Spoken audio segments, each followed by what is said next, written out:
Hello friend, welcome to Debkanya creation. আজ আমি ডোমসের poster colour apply করে একটি ল্যান্ডস্কেপ করব। খুব ইজি এবং খুব অল্প সময়ের ল্যান্ডস্কেপ।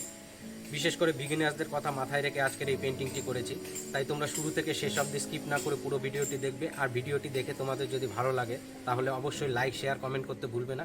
এবং নতুন হলে আমার চ্যানেলকে সাবস্ক্রাইব করে বেল আইকন প্রেস করে রাখবে, যাতে পরবর্তীতে নতুন নতুন ড্রয়িং এবং পেন্টিংয়ের নোটিফিকেশান তোমরা সকলের আগে পেয়ে যাও। তো চলো কথা না বাড়িয়ে শুরু করা যাক আজকের পেন্টিং। ভিউয়ার্স, আজ আমরা ডোমসের পোস্টার কালার পেন্টিংয়ে অ্যাপ্লাই করব।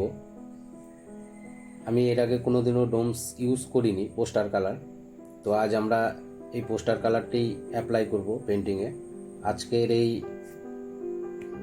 কালার বক্সটি আনবক্সিং করবে দেবারণ্য। যদিও দেবারণ্য বয়সে অনেকটাই ছোট, তবুও বায়না ধরেছে যে ও আজ আনবক্সিং করবে। আমি ডোমস পেন্সিল ইউজ করেছি, ডোমসের কালার পেন্সিল ইউজ করেছি, কিন্তু এই প্রথম আমি ডোমসের পোস্টার কালার ইউজ করব। আমি এর আগে ক্যামেল ইউজ করেছি। দেখব আজ যে ডোমস কতটা ভালো।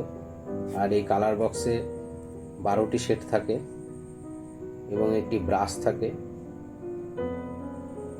এটি মোটামুটি 160 থেকে 165 টাকায় দাম আছে, 160 to 165।